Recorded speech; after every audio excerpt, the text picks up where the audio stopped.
Meet Major Vandana, a real Kargil War veteran, not a self-proclaimed Kargil hero, but someone who has honorable mention in Kargil War history books on the Indian Army.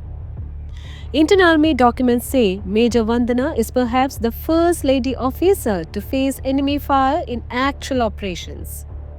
She was the only lady officer who was in Kargil during Operation Vijay.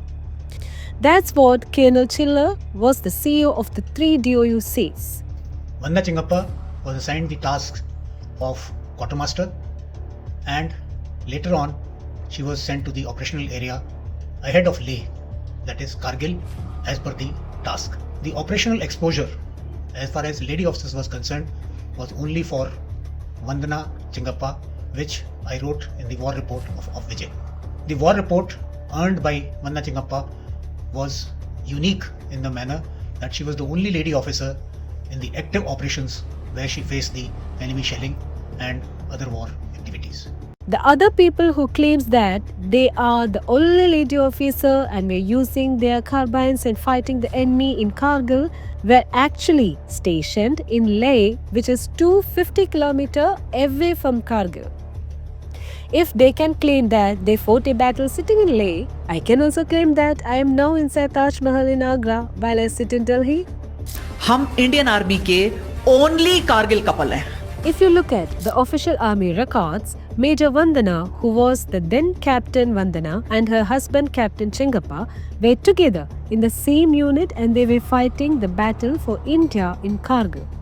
The funny part is this, other person who was part of the same unit has the audacity to still make such false claims on social media. Interesting, right?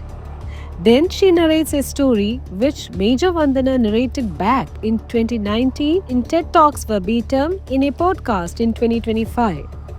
Do you think that is also a coincidence?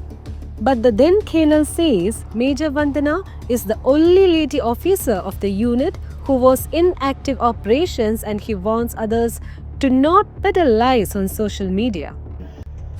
I would request all other participants to kindly resist from spreading emotional narratives regarding the making of coffins. It was like any other duty assigned to my unit by the higher headquarters directly to me and further given to Vanda Chingappa and later on to Yashika. I hope they stop peddling unwanted lies. So, ladies and gentlemen, let's give Major Vandana the due respect and credit she deserves. She is the real Kargil hero who fought for the country in the face of the enemy. A huge salute to Major Vandana. And before I sign off, I just want to tell you all one thing. Always choose harder right over easier wrong. Okay, choose the harder truth than the easier lie. Jai Hind.